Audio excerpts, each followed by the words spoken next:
lui dis bienvenue dans la présence de Dieu. Tu transmets la voix. Tu salues ton voisin et tu transmets la joie. Tu transmets la joie. Alors que Dieu nous bénisse. J'étais en train de dire que Dieu nous bénisse. La Bible est en train de dire: je suis dans la joie quand seulement on me dit d'aller dans la maison de l'Éternel. Mais nous sommes déjà dans la maison de l'Éternel. Grande est ma joie ce soir d'être devant de vous, parce que le Seigneur, il a renouvelé ses bontés envers nous. Chaque dimanche, on aura un grand témoignage ici, pour la gloire de notre Seigneur. Alors, je suis rassuré que l'Éternel sera en train d'amener quelqu'un également à témoigner en cette saison. J'ai tellement adoré le Seigneur parce qu'il m'a encore donné la vie. J'ai raté la mort hier et j'ai compris que le Seigneur m'a encore gardé pour une mission.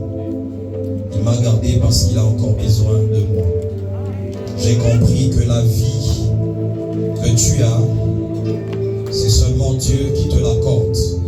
Dis à ton voisin, la vie que tu as, c'est Dieu qui te l'a donnée.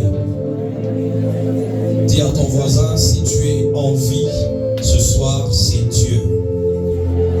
Dis-le bien, c'est Jésus. Acclame pour ce Jésus de Nazareth.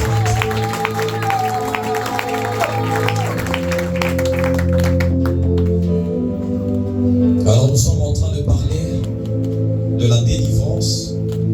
Et depuis un certain moment, on a commencé à exploiter plusieurs points attachés à la délivrance.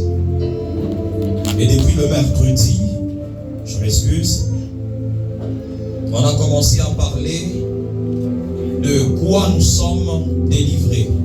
Dis à ton voisin, tu es délivré de certaines choses. Quand on parle de la délivrance, tu es délivré de certaines choses. Alors on a commencé à parler des éléments dont l'Éternel nous a délivrés.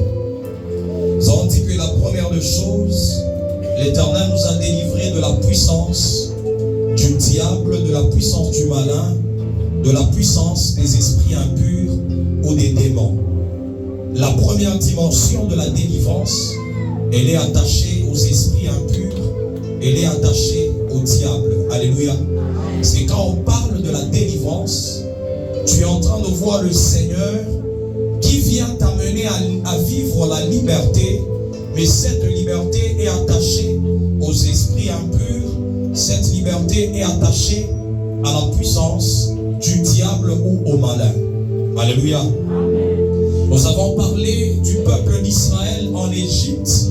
Nous avons dit que c'est le premier exemple attaché à la délivrance que Dieu a commencé à accorder à son peuple.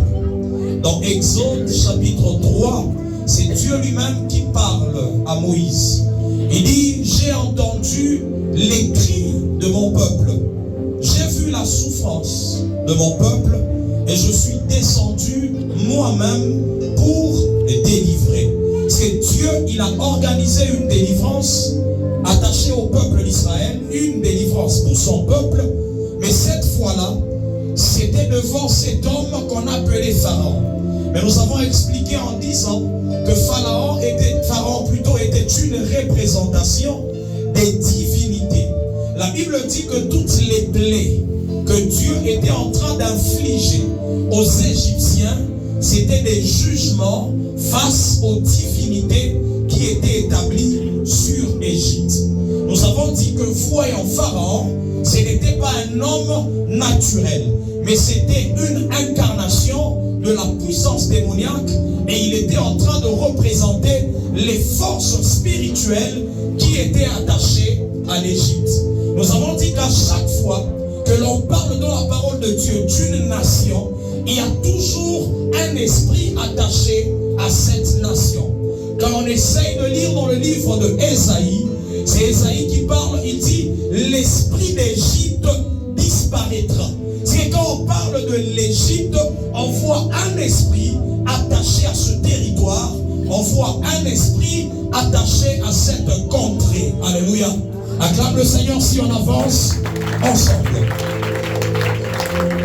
Et nous avons dit que tous les territoires dont la Bible nous parle sont en train de nous amener à comprendre qu'il y a des entités spirituelles établies sur ces territoires.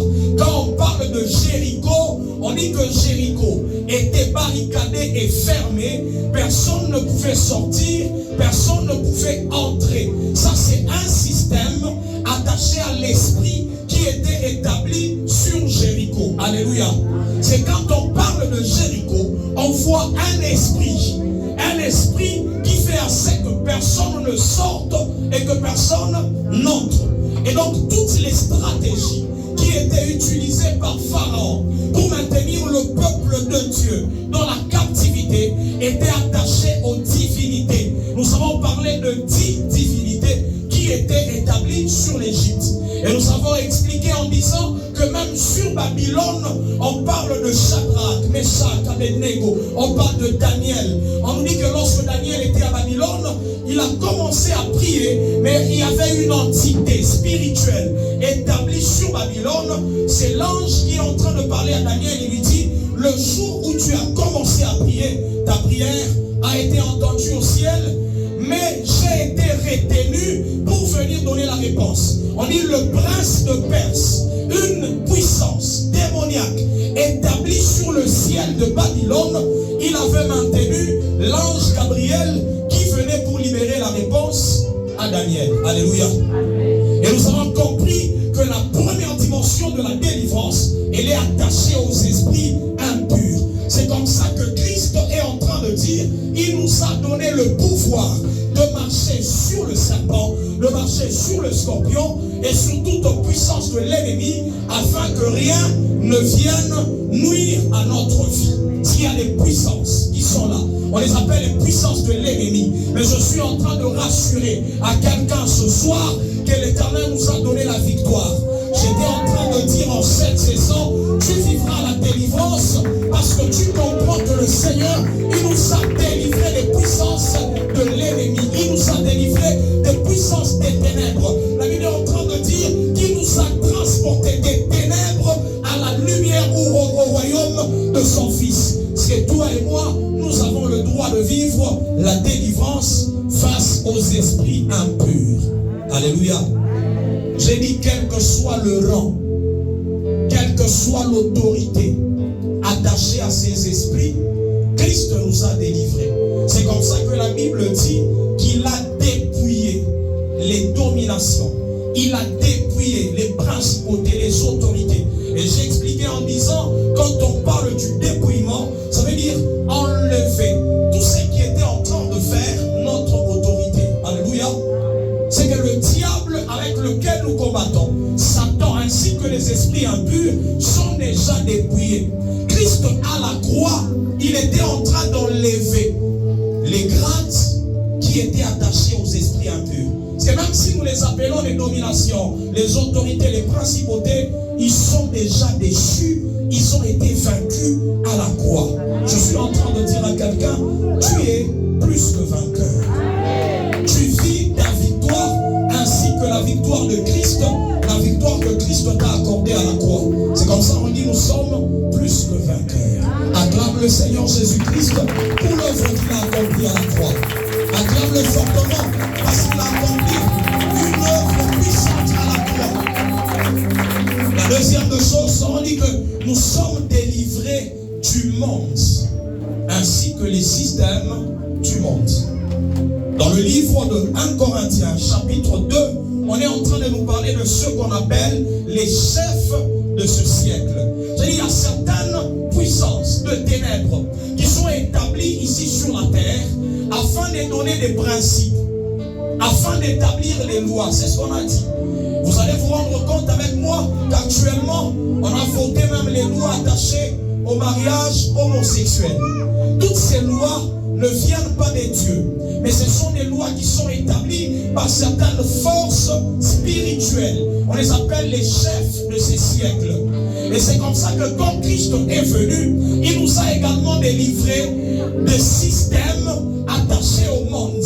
Mais nous avons expliqué en disant que les systèmes du monde sont établis par le diable lui-même. Alléluia. Dis à ton voisin, tu as été délivré des systèmes du monde. Dis-le bien, tu as été délivré du monde.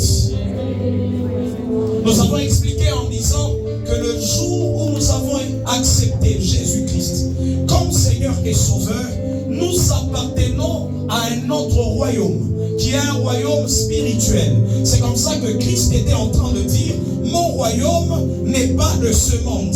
Parce que le royaume de Jésus-Christ n'est pas un royaume physique.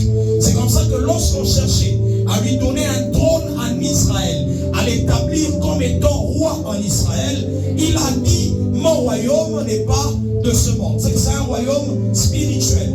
Et quand nous acceptons Christ, nous appartenons automatiquement à ce royaume de Jésus-Christ. Alléluia.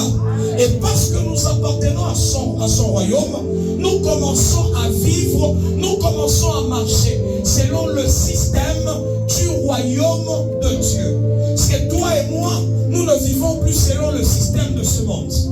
Alléluia. Le monde, il a sa manière de faire les choses. Je donne un exemple. Dans le monde, pour avoir beaucoup d'argent, il faut épargner. Mais Christ, quand il vient, il dit, celui qui épargne trop, il s'appauvrit. C'est dans le principe du royaume, il y a autre chose que nous devons faire pour être riches. C'est que c'est une autre loi qui est établie dans notre royaume.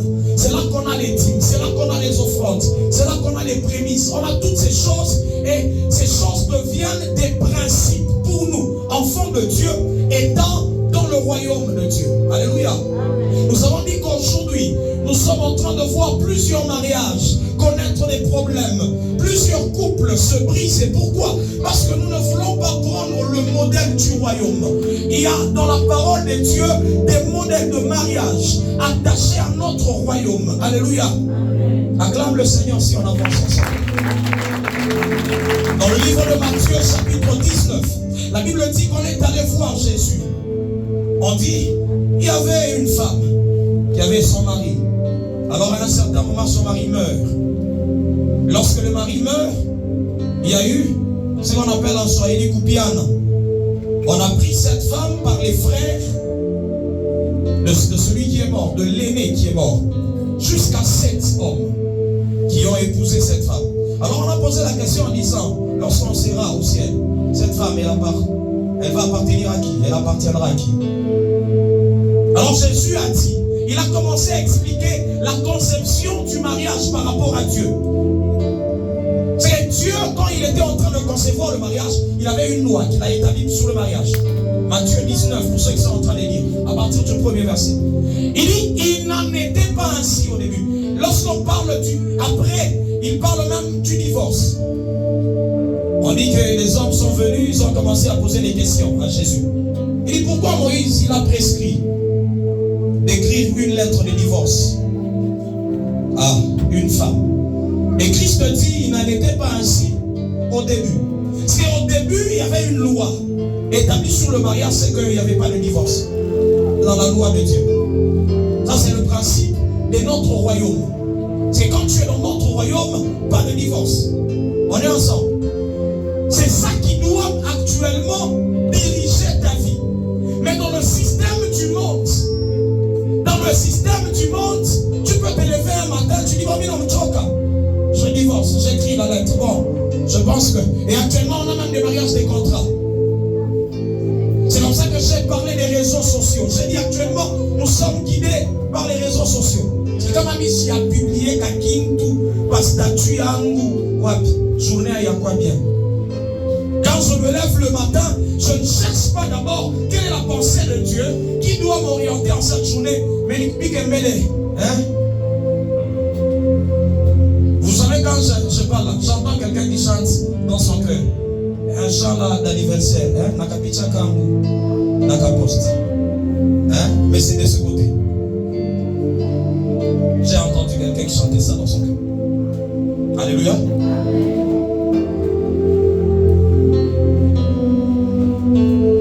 Acclame fortement le Seigneur si on est ensemble.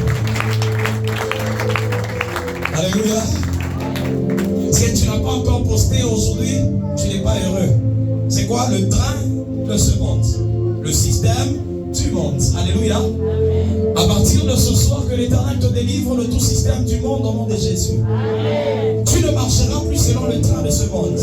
Romains chapitre 12, à partir du premier verset jusqu'au deuxième verset, la Bible dit: ne vous conformez pas au siècle présent, mais soyez transformés par le renouvellement de l'intelligence. Ma prière ce soir est que ton intelligence commence à être renouvelée au nom de Jésus. C'est ça la deuxième dimension de la délivrance dont on a parlé. Et là nous avons dit, c'est là que le verset de Jean chapitre 8, le verset 32 devient réel. La Bible dit: vous connaîtrez la vérité et la vérité vous affranchira. Vous avez dit, ce verset-là n'est pas tellement réel dans la première dimension de délivrance. Pourquoi? Parce qu'un homme qui est possédé va fuir même la présence de Dieu. Il a besoin d'avoir d'abord sa délivrance des esprits impurs pour qu'il commence à rechercher, à entendre la voix de Dieu et à être délivré dans la deuxième dimension. Alléluia. C'est plusieurs personnes qui ne viennent pas dans la présence de Dieu. C'est d'abord les esprits impurs qui sont en train de les lier. Mais lorsqu'ils auront la première dimension de la délivrance, face aux esprits impurs, ils seront dans la présence de Dieu. Et là, nous commençons à travailler sur la deuxième dimension de la délivrance qui consiste au système de ce monde. La délivrance face au monde. Alléluia. Dis à ton voisin: vis comme un chrétien partout où tu es. Dis: tu n'as pas le droit de changer ta manière de vivre quand tu vas ailleurs. Si seulement nous quittons l'église, nous changeons. Hein? Pasteur Achina Poubash, Astagnon, Damina Baye, Papa Daniel Anako. Alléluia. Kapike tout comme rapide, Kakolomboka. Acclame le Seigneur fortement. Il suffit seulement que l'on retrouve un chrétien dans une fête.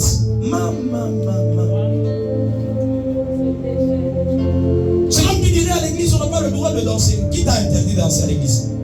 Celui-ci, on t'a interdit. Mais pourquoi c'est dans la fête? Hein?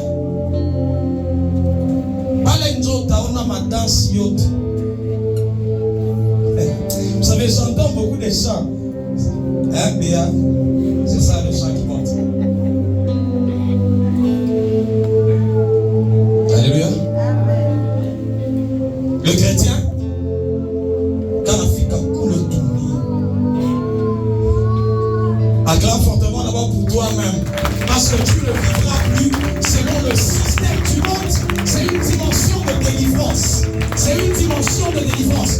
À l'université où tu es parti, tu ne seras pas un païen, tu ne seras pas une païenne, mais tu seras en train de vivre selon le système céleste, selon le système du royaume.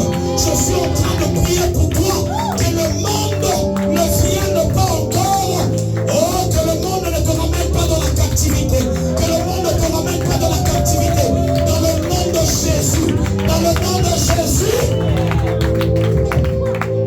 J'entends quelqu'un qui est en train de dire: mais maintenant si on se trouve à la plage, mais les habits qui peuvent être dignes pour toi à la plage, à Oudena dans mon compte au plage, mais cherche quand même, hein? Alléluia. Mais à part on a toqué à ça, ça wenjo, ni bigini. Aujourd'hui, les couples sont fondés sur Kardashian. Hein? C'est télé quoi, réalité? Télé-réalité. Si magique. Hein? Si novelas. Pas les gens pas comme un cœur brisé. Comment? Léo Mungu a pour restaurer les cœurs brisés au China la Yesu. Grâce à Léo Mungu a pour restaurer les cœurs brisés à Panovelas au China la Yesu. Alléluia. Alléluia. Le système de ce monde, que l'Éternel nous délivre de ce système. Alléluia. Je dis que ce soit dans l'église, que ce soit à l'extérieur, on sent que je suis prophète, je suis pasteur. Partout, je suis un enfant de Dieu. Dis à ton voisin: tu es un enfant de Dieu. Dis-le bien: tu es un enfant de Dieu. Tu n'es plus de ce monde.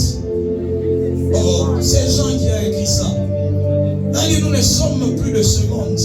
Malgré nous sommes dans ce monde. Ah, tu appartiens toi à quel monde? Si tu n'es plus de ce monde. La troisième de chose, nous avons dit que l'Éternel nous a délivrés du péché. Alléluia. L'Éternel nous a délivrés de quoi? Du péché. Dis à ton voisin, le péché n'est plus ton partage. La Bible est en train de dire dans le livre de Romains, chapitre 8, à partir du premier verset. On dit il n'y a plus de condamnation pour ceux qui sont en Jésus-Christ. On dit la loi de l'esprit de vie en Jésus-Christ nous a affranchis de la loi du péché et de la mort. Parce que toi et moi, nous n'avons plus le droit de pécher. Dis à ton voisin, tu n'es plus un pécheur. Dis-le bien. En Jésus-Christ, nous ne sommes plus de pécheurs. C'est comme ça que Paul, quand il écrit les lettres aux Corinthiens, il dit au sein de l'église de Corinthe, au sein de l'église d'Éphèse. Mais quand tu regardes les Corinthiens, c'est un Corinthien chapitre combien? 11. La Sainte Seine là. Mais on les appelle les saints. Pourquoi? Nous sommes sanctifiés étant en Jésus-Christ. Tu n'es pas sanctifié par les œuvres, mais tu es sanctifié premièrement par la foi en Jésus-Christ. Tu sais, ce qui fait à ce que tu ne pêches plus, c'est parce que tu es maintenant fils ou enfant de Dieu. Alléluia. En toi, il y a maintenant la nature de Dieu qui ne te permet plus de pécher. J'avais donné ici un exemple. Pourquoi on se lave, Papa Mike? Est-ce qu'on a fait ça comme boulong? Non. Nous nous lavons même étant propres. Mais c'est quoi? Pour conserver l'état de propriété. Parce que tu te sanctifies davantage pour garder l'état de sanctification. Ce n'est pas parce que, oh, il faut y faire ça. C'est ce que Paul est en train de dire. On dit, là où le péché abonde, la grâce. Il pose maintenant la question, est-ce que nous devons pécher davantage pour que la grâce surabonde? Non, il est loin de là. Parce que tu ne vas pas dire parce qu'il y a la sanctification. Damu tuisha kwani akunawa samai damu ya Yesu. Mita tenda mokazami kaloko et puis minenda minaoka damu. Le Seigneur il a déjà donné un paquet attaché à la purification par le sang. Non. Alléluia. Nous nous sanctifions davantage parce que nous avons la nature de Dieu en nous et nous n'appartenons plus au monde. Nous ne devons plus pécher. Le Seigneur nous a délivrés du péché. Alléluia. C'est là que Paul a dit, je crois que c'est dans Romains chapitre 6, on a lu le mercredi. Il dit que nous sommes devenus une seule plante avec Jésus. C'est que nous avons été greffés sur Jésus. C'est que les fruits que nous devons produire, ce sont les fruits de Christ. Pourquoi? Parce que nous sommes greffés sur Jésus et nous sommes devenus une même plante. Alléluia. Et c'est comme ça qu'il dit, nous devons produire le fruit de la sanctification. C'est ça ce verset-là. Le fruit de la sanctification. C'est qu'à partir de ce soir, ma prière est que tu sois délivré de tout péché qui te maintenait dans la captivité. C'est que quand tu pries pour la délivrance, ne vois pas seulement les esprits impurs. Il y a d'autres personnes, il a déjà accepté Jésus-Christ, mais il ne sait pas seulement se débarrasser de la pornographie, de la masturbation. Il ne sait pas seulement se débarrasser de certaines choses, de l'ivrognerie. Il y a certains péchés qui deviennent des péchés chéris. Et quand tu pries pour la délivrance, le Seigneur vient également pour t'accorder la délivrance face au péché. Je suis en train de déclarer sur ta vie que le péché ne te domine plus au nom de Jésus-Christ de Nazareth. Je disais que le péché ne te domine plus au nom de Jésus. La délivrance en cette saison t'amène à vaincre la puissance du péché. T'amène à vaincre la puissance du péché. Au nom de Jésus. Il n'y a plus de condamnation pour ceux qui sont en Jésus. C'est que tu n'as plus de justification.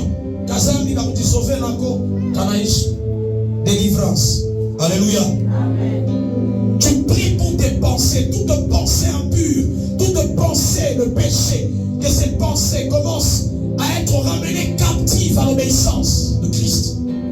Alléluia. Amen. Quand on parle d'être ramené dans la captivité, c'est que ni Yesu abambe afunge mawazo yako, ishanze kulukaluka. Que l'Éternel t'amène à vivre cette dimension au nom de Jésus. Amen. La quatrième de chose, nous avons été délivrés de la mort. Dis à ton voisin, Christ nous a délivrés de la mort.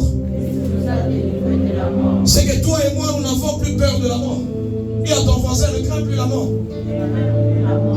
Oh, je suis en train d'annoncer à quelqu'un que tu ne mourras pas avant le temps. Amen. Et pour nous, la mort, Paul est en train de dire que la mort est un gain. Qui veut dire cette parole? La mort est un gain pour nous les chrétiens. Ah, c'est mis à quoi koufa. T'as quoi pour réclamer tout le vouloir ou avant miak. Et mourir met un gain. Alléluia. Je suis dans Romains. Romains chapitre 5. Romains chapitre 5. La Bible dit au 12e verset, c'est pourquoi, comme par un seul homme le péché est entré dans le monde, et par le péché la mort, et qu'ainsi la mort s'est étendue sur tous les hommes, parce que tous ont péché. Alléluia. C'est là qu'on dit tous ont péché, sont privés de la gloire de Dieu. On dit que la mort est entrée par un seul homme. Et la mort s'est étendue sur tous les hommes. Toi et moi, nous sommes déjà morts. Est-ce que quelqu'un est en train de comprendre ça? Oh oh. Dis à ton voisin, tu es déjà mort. Je suis dans Romains chapitre 6, à partir du premier verset. Que dirons-nous donc? Demeurions-nous dans le péché afin que la grâce abonde? Loin de là. Nous qui sommes morts au péché, comment vivrons-nous encore dans le péché? Ignorez-vous que nous tous qui avons été baptisés en Jésus-Christ, c'est en sa mort que nous avons été baptisés. Nous avons donc été ensevelis avec lui par le baptême en sa mort, afin que comme Christ est ressuscité des morts par la gloire du Père, de même nous aussi nous marchons en nouveauté de vie. Alléluia. En effet, si nous sommes devenus une même plante avec lui par la conformité à sa mort, nous le serons aussi par la conformité à sa résurrection. C'est que tu n'es pas seulement un homme qui est né de nouveau, mais tu es également un homme qui est déjà mort, enseveli avec Christ et ressuscité avec Christ. Dis à ton voisin, oh chaque fois, ce sont des réalités que les chrétiens ne comprennent pas. Le jour où on était en train de te baptiser, c'est ça même le problème quand on n'enseigne pas sur les baptêmes. Nous pensons que le baptême de Christ, c'est le baptême de la repentance. Non. C'est le baptême de la mort et de la résurrection. Alléluia. Amen. Il y a plusieurs baptêmes. Il y a le baptême de Moïse, il y a le baptême de Jean et le baptême de Jésus-Christ. Et nous avons été baptisés du baptême de Jésus-Christ. Parce que le jour où on t'est plongé là, on a koufanaye, on a foufou. Toi quand tu t'es levé, je ne sais pas comment toi tu comprenais cette pensée. Tu marches encore comme tout homme. Tu ne sais pas que moi je suis déjà un revenant. C'est que nous on a tembea ni kuni moufu badunia. Dis à ton voisin, tu crains quoi? Christ nous a délivrés de la mort. Il nous a délivrés de la mort. C'est comme ça que toi et moi étant en Jésus-Christ, le diable n'a aucun pouvoir pour nous tuer. Oh, tu n'as pas compris. Tu ne mourras pas d'une mort venant de la sorcellerie. C'est Dieu lui-même qui fera le jour où tu as fini ta mission et il dit il doit partir. Papa, ton coco t'as un accident, ton coco t'as un problème, ton coco fatigué. Dis à ton voisin, la mort ici sur la terre, tu mourras quand tu vas finir ta mission. Dis-lui comme cela. Dis-lui comme cela, tu mourras quand tu auras fini ta mission sur la terre. Ce n'est pas le temps de mourir. C'est comme ça que David était en train de dire, je ne mourrai point, je vivrai afin de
accepté. Dis non, non, j'ai déjà fini ma mission. Je peux maintenant partir à la croix et mourir. Alléluia. Est-ce que ces réalités, tu les comprends? Tu es en train de comprendre ces réalités? C'est que Léoé, je suis en train de parler à quelqu'un. Même si tu t'es retrouvé dans un lit, Papa Mike, d'hôpital, tu es très malade. Rappelle-toi qu'il nous a délivrés de la mort. Quelle que soit la maladie, si tu n'as pas encore fini ta mission, oh, je suis en train de parler à quelqu'un. Jésus rencontre dans Jean chapitre 9, Jésus rencontre un homme qui est aveugle de naissance. On va poser des questions. Est-ce que ce sont les liens de la famille? Pourquoi il est né comme ça? Est-ce que c'est parce que ses parents ont péché? Lien de la famille. Est-ce que c'est parce que lui-même il a péché? Et là, Jésus dit non, non. C'est pour que la gloire, c'est pour que la gloire de l'Éternel soit révélée. Je suis en train de dire à quelqu'un, il y a des situations par lesquelles tu passeras, mais ça sera pour la gloire de Dieu. Il y a des maladies qui viendront, ça sera pour la gloire de Dieu. Oh, ça sera pour la gloire de Dieu. Tu ne mourras pas. Dis à ton voisin, moi ce n'est pas encore le temps. J'ai encore des promesses. Je parle à quelqu'un qui a des promesses. Je parle à quelqu'un qui a des promesses. Est-ce que quelqu'un peut se tenir debout? Quelqu'un peut se tenir debout? Commence à prier. Tu es en train de dire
vivrai afin de raconter les merveilles de l'Éternel, afin de raconter les témoignages que Jésus a préparés pour moi. Je déclare, même quand je marche dans la vallée de l'ombre de la mort, je ne crains aucun mal. Déclare, je ne crains aucun mal. Je sais, ce n'est pas la mort, c'est l'ombre de la mort. Ce n'est pas la mort, c'est juste l'ombre de la mort.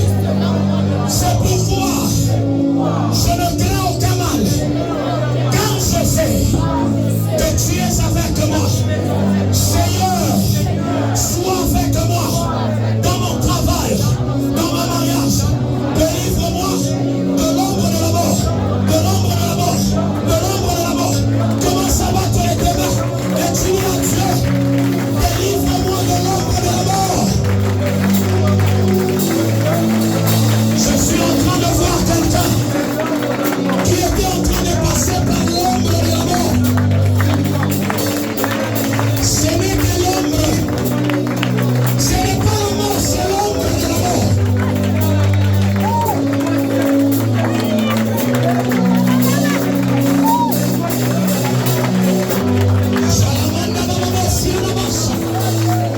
Je suis en train de parler ce soir à la mort. Il est écrit dans la parole. Oh mort, où est ton aiguillon? Jésus t'a vaincu. Oh mort, où est ton aiguillon? Jésus t'a vaincu. Jésus a vaincu la mort. Jésus a vaincu les séjours des morts. Jésus a pris la clé de la mort et la clé du séjour des morts.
avec moi.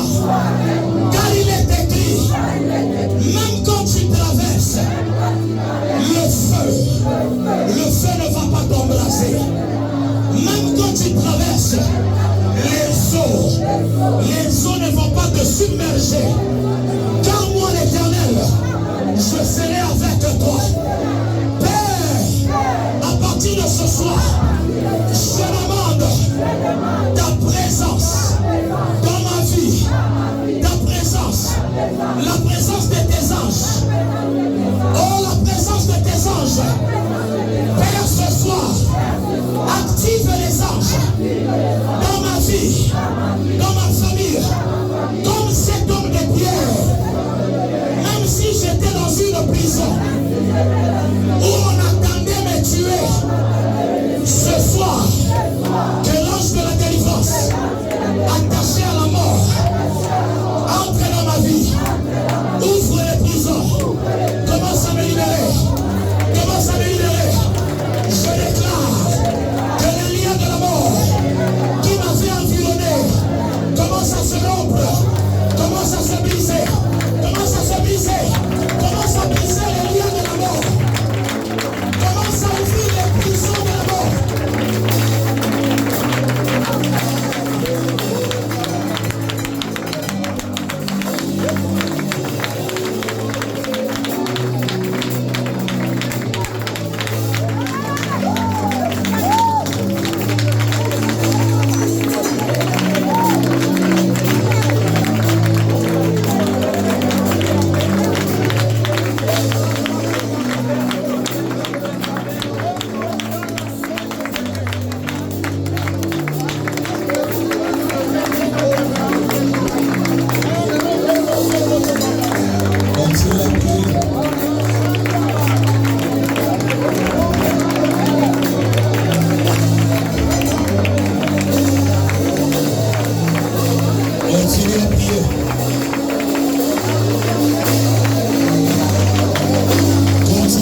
l'esprit de vie t'amène à vivre la vie.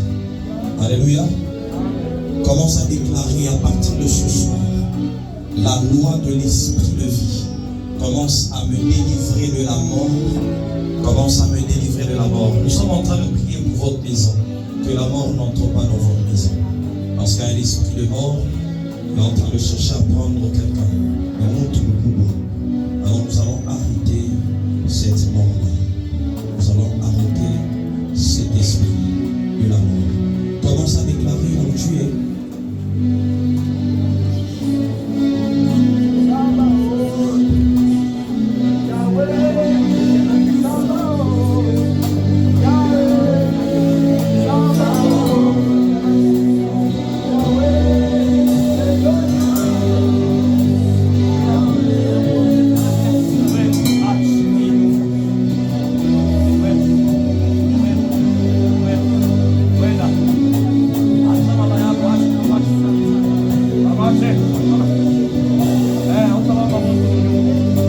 Déclare la vie dans ta maison, sur tes enfants.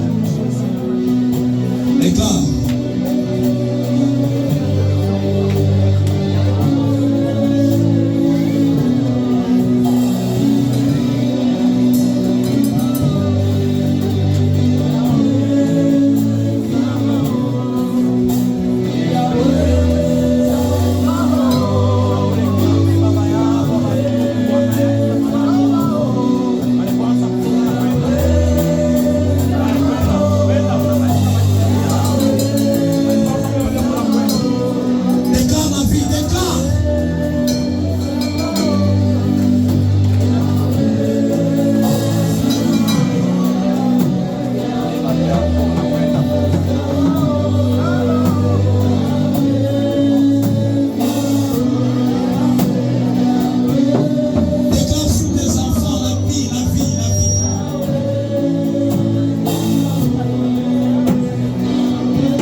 Et qui était lié par un lien de la mort, que le lien de la mort commence à te lâcher.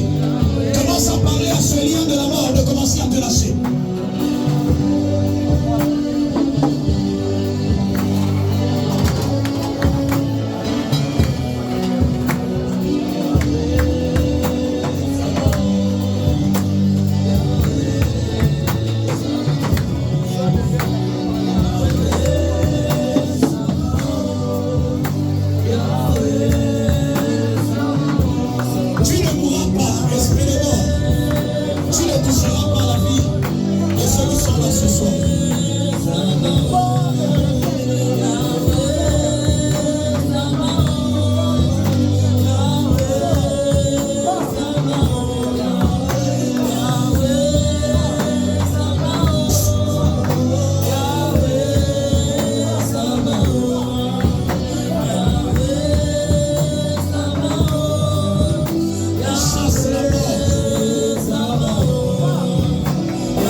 l'esprit de mort sous toutes ses formes. Tu dis esprit de mort par un accident, esprit de mort par la maladie, sous toutes les formes. Commence à quitter ma vie, ma famille. Est-ce que tu peux chasser l'esprit de mort?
mon nez.